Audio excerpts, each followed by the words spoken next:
Olá pessoal, tudo bem? Meu nome é Samuel Dalelast, sou médico e esse é o nosso espaço aqui no YouTube para discutirmos temas relacionados à saúde, bem-estar e qualidade de vida. Seja bem-vindo a mais um vídeo aqui do meu canal que tem como objetivo ensinar você os macetes do dia a dia, o que você pode fazer, o que você deve aplicar na tua vida para viver uma vida em abundância. Em abundância em que sentido? Sistema imunológico funcionando, um sono reparador, energia vital, memória, libido ou, como eu gosto de falar, viver em alta performance. Então, esse é o objetivo desse canal, ajudar você a ter mais saúde. Pronto, trocando em miúdos, é isso. E, embora eu já tenha feito muitos vídeos aqui falando sobre algo que talvez seja o tema que eu mais gosto de falar, eixo intestino-cérebro, falando sobre essa conexão, o sistema neuroentérico, né? Tudo que de 20 anos para cá começou a ser trazido como se fosse uma novidade, algo novo dentro da ciência e que, se a gente parar para pensar, não tem nada de novo. Isso já é visto, tratado de forma milenar. As medicinas mais antigas do mundo, medicina ayurveda, medicina chinesa, já tinham esse conhecimento de que o intestino e o cérebro trabalham de forma conectada, mas fato é que hoje em dia é muito difícil, mas olha, vou dizer que é raridade você encontrar uma pessoa que não vai estar reclamando ou até mesmo com um diagnóstico já firmado, né, dado por um psiquiatra ou por um neurologista, falando sobre depressão ou ansiedade, pânico, TDAH. Todo mundo, parece que todo mundo passou a ter um diagnóstico de uma doença mental, né? No meu consultório, todo santo dia eu ouço a tal da ansiedade, muito mais do que depressão, muito mais do que qualquer outra coisa. Ansiedade vem se tornando um padrão mental, né? Eu enxergo, como é que a mente do Samuel aqui enxerga? Na escala evolutiva, né? Eu enxergo num futuro todo mundo obeso e todo mundo ansioso. Quem não tiver nesse quadro vai ser visto como uma exceção. É um novo padrão, né? E, obviamente, obesidade e ansiedade andam juntos, né? Porque ansiedade traz compulsão. Só que isso tudo parece que quando a gente não dá os nomes certos, né? Quando a gente usa um termo, por exemplo, falar em compulsão ou em ansiedade, parece que as pessoas não entendem ou romantizam, né, o que isso significa. Compulsão alimentar nada mais é do que dependência química por comida. Aí que forte isso, Samuel. A pessoa que come por compulsão é um viciado em comida. Mas quando a gente fala compulsão, fica mais romântico, mais bonito, né? Ah, eu só sou compulsivo. E aí parece que a pessoa não assume aquela responsabilidade de ter que lidar com um vício, o vício pela comida, que não é o objetivo do nosso vídeo de hoje, falar em obesidade. Eu estou indo até para o caminho errado, estou divagando aqui, tangenciando a ideia do vídeo. Mas a ideia do vídeo aqui é trazer o seguinte: por que é que tantas pessoas estão atualmente apresentando um padrão de ansiedade, tá? Esse é o primeiro ponto do nosso vídeo. E fazer uma correlação, que aí vem aqui uma informação que eu vou trazer, que eu depois até quero que vocês escrevam abaixo do vídeo aqui, depoimentos. Por que é tão difícil encontrar uma pessoa que se queixe de ansiedade e que diz que dorme bem? Por que todo mundo que fala que é ansioso traz como segunda queixa a insônia? É uma coisa meio interligada. E aí a gente pensa de uma forma rasa, faz uma relação, e que não está tão errado, que é o seguinte: a pessoa que dorme, que relata que é ansiosa, que dorme mal, é por conta da ansiedade. Por isso chega no final do dia, coloca a cabeça no travesseiro, e a cabeça ansiosa, mente acelerada, pensamentos acelerados, não deixa dormir. Ok, não está errado pensar isso. tá? Não está errado. Mas o que eu quero trazer no vídeo de hoje é algo maior do que isso. É uma outra relação bioquímica que faz todo sentido e que vai fazer com que você possa entender um pouco mais, de forma mais profunda, por que pessoas ansiosas também vão reclamar de insônia. E aí tudo vai ao encontro, mergulhando aqui nos neurotransmissores. Ansiedade, depressão, pânico, tudo isso envolve padrão de neurotransmissor. E quando a gente fala do principal neurotransmissor, a gente vai falar da serotonina. Obviamente que a dopamina, que a endorfina, que GABA, são todos neurotransmissores associados às sensações de bem-estar, de prazer, de felicidade, mas a serotonina seja talvez o mais abundante dos neurotransmissores. Então, a gente tem que entender da onde vem esse neurotransmissor que parece que não existe mais, parece que está em escassez nos corpos dos seres humanos. E entendendo isso aqui, a gente vai entender essa relação da ansiedade com a insônia. Olha só, vamos fazer aqui um desenho, mas o Fernando depois ele mostra para nós um gráficozinho mais legal. Mas vamos lá. Tudo começa num aminoácido chamado triptofano, tá? O que é aminoácido? Aminoácido é produto final da quebra da proteína. Então, quando existe uma proteína, ela vai ser quebrada em pequenas frações chamadas de aminoácidos, que são divididos em essenciais e não essenciais, tá? Enfim, é só um grupo de classificação. De todos os aminoácidos que existem, vamos lá, glutamina, creatina, triptofano, o BCA, né, que são 3 aminoácidos, leucina, isoleucina, valina, metionina, tirosina, tudo isso é aminoácido, tá? A gente vai falar aqui especificamente do L-triptofano. O que é o L? É a versão levógera do triptofano, que é a que vai ser utilizada pelo corpo para formar algo aqui. Nós vamos descobrir o que é formado a partir do triptofano.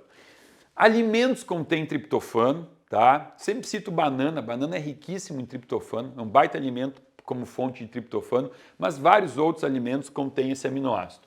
E esse aminoácido, ele vai receber um radical hidroxil, um OH.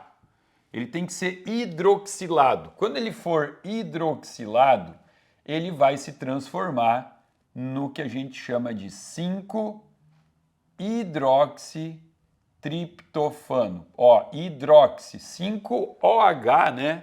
Triptofano. Poderia botar assim, 5-OH triptofano, mas a gente fala hidroxi, então a abreviatura acaba ficando 5-HTP. O que é o 5-HTP? Nada mais é do que o triptofano que recebeu um radical hidroxil. Só que esse radical hidroxil, ele só vai ser colocado no triptofano se tiver a ação de uma enzima chamada de triptofano hidroxilase. O que ela faz? Hidroxila o triptofano. Essa enzima, ela precisa de alguns cofatores para que ela possa trabalhar, tá? Principalmente aqui, o principal cofator, vitamina B6, magnésio, vitamina B9 e vitamina D3, tá? Então, ó, piridoxina, metilfolato, ácido fólico, né? Magnésio e vitamina D3, tá? Olha a importância de uma alimentação rica nesses elementos, a importância de exposição solar sem protetor solar no tempo certo, na hora certa, o período para ativar a vitamina D, para que essa enzima faça o papel dela. Bom, muito bem. Aí agora eu tenho, vamos supor que tudo está ocorrendo de forma perfeita no corpo, tá? Eu tenho agora então o 5-HTP. E o 5-HTP, ele novamente vai ser transformado em serotonina.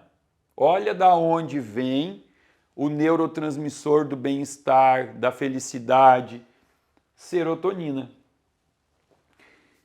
Parou por aí? Não, não parou por aí, porque a serotonina é matéria-prima para a produção de outra substância que a gente já ouviu falar diversas vezes e que a gente sempre associa ao sono, que é a melatonina.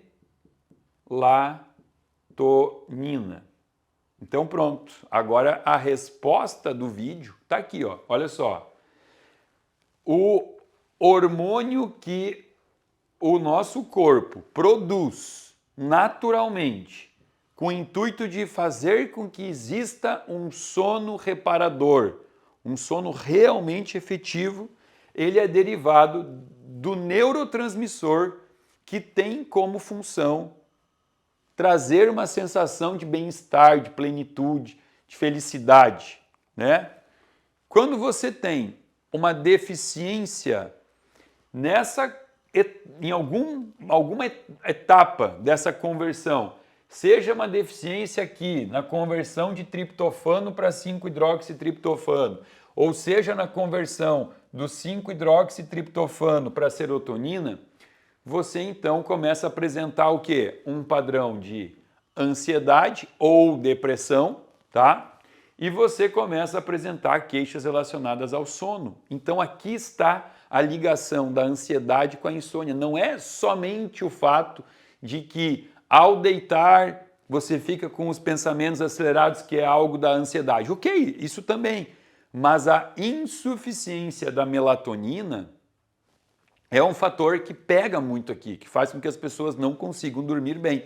Samuel, mas e por que isso aqui iria dar errado? Onde é que está o problema que essa rota metabólica não aconteceria? Bom, aí já tem vários vídeos no meu canal falando, né, que muito desse painel aqui, quase que a totalidade, ele depende da microbiota do nosso intestino.